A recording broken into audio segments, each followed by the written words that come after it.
Bienvenue sur Tama Champignon pour une nouvelle vidéo sur la culture des champignons et aujourd'hui le pleurote rose.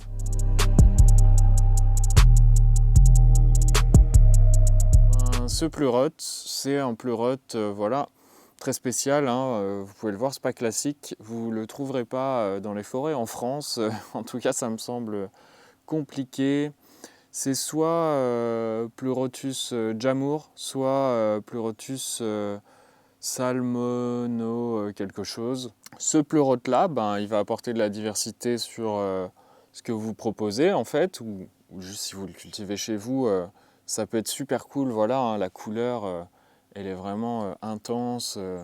Et encore là, elle est assez pâle parce que ça fait 2 jours que je l'ai dans mon frigo, donc c'est assez pâle, c'est normalement vraiment rose fluo, surtout si vous le cultivez en été. Rose, ça va être un champignon qui va se cultiver comme les autres pleurotes, donc soit sciure de bois, soit paille, soit d'autres déchets végétaux. Il va être très versatile. Sa spécificité, ça va être qu'il va être adapté aux températures chaudes, voire très chaudes. C'est vraiment un des champignons où vous pouvez y aller sur les températures hautes. Il va bien pousser jusqu'à 28 degrés, mais ça, je vous en parlerai un peu plus juste après les conditions de culture. En tout cas, si vous êtes dans un endroit chaud où vous voulez cultiver des pleurotes pendant l'été, c'est un champignon à choisir. En tout cas, si vous l'aimez et si vos clients l'aiment, le seul gros défaut, ça va être sa conservation, comme le pleurote jaune, sauf que lui, c'est encore pire. Vraiment, faut le garder 2 jours au frigo, sinon après plus c'est compliqué. C'est un champignon en grande quantité, c'est un peu difficile de le cultiver parce que tout est coulé d'un coup, c'est compliqué. Alors si c'est que pour vous, il n'y a pas de souci. Mais si vous voulez le vendre à des restaurants, ça devient tout de suite compliqué. Donc c'est vraiment un champignon à avoir dans sa production, mais en plus du reste. Pour commencer, je vais vous emmener pas dans ma salle d'incubation parce que j'ai plus de pleurote rose en incubation parce que c'est la fin de la saison. Là, j'approche de l'hiver. Je vais direct aller dans la cave et je vais vous montrer le substrat de pleurote rose et je vais vous parler un peu plus de ces paramètres de culture. Nous voilà dans la cave où je produis les champignons. Vous pouvez voir là, juste à côté de moi, des pleurotes classiques, mais je suis là pour vous parler du pleurote rose. Donc on va se mettre ici.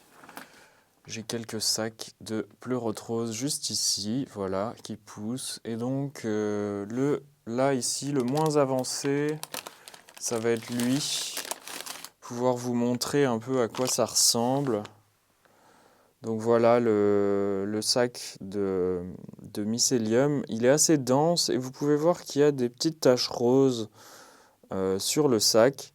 Et donc ça c'est un peu le mycélium de pleurote rose. Vous saurez qu'il est prêt en fait quand il va commencer à devenir rose en fait. Parce que vraiment quand il a fini de coloniser, il devient de plus en plus rose.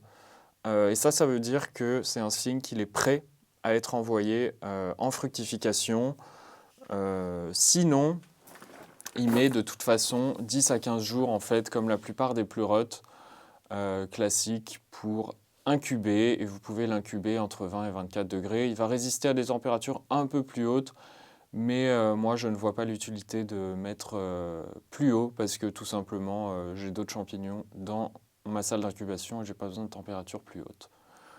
Ensuite, vous le mettez en fructification et le pleurote rose, il va aimer les températures de 15 à 25 degrés pour l'apparition des primordia et ensuite de 18 à 28 pour la fructification.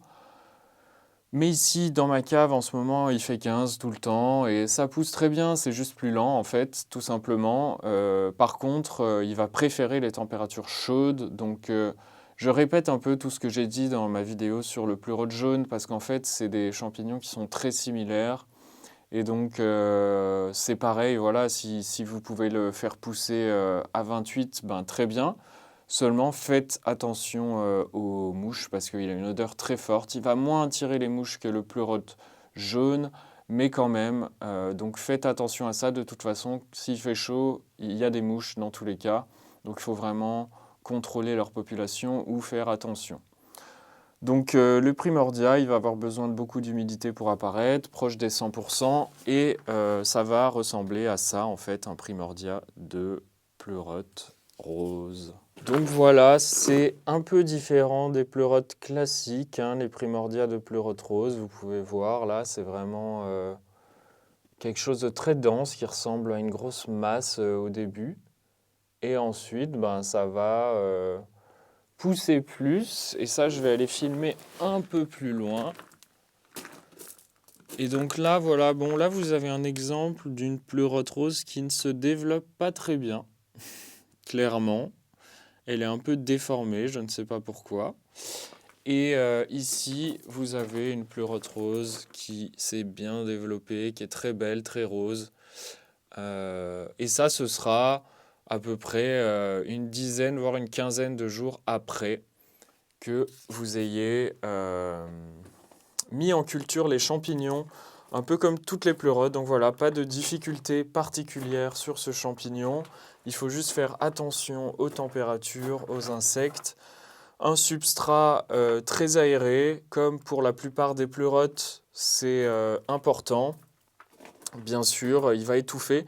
Ah oui, un petit conseil, le pleurote rose, il va préférer de la cire de bois supplémentée. Si vous lui mettez de la cire de bois non supplémentée, il ne va pas trop aimer. Et à ce moment-là, si vous ne supplémentez pas, il vaut mieux le cultiver sur paille. C'est vraiment ce qu'il va préférer. Donc voilà, hein, c'est vraiment tout ce que j'ai à dire sur le pleurote rose, surtout... Ah, vous ne me voyez plus. Surtout qui ressemble beaucoup au pleurote jaune. Donc en fait, si ça vous intéresse, la culture du pleurote rose, allez aussi voir ma vidéo sur la culture du pleurote jaune. C'est deux champignons très similaires. Si vous pouvez en cultiver un, vous pouvez cultiver l'autre, c'est certain.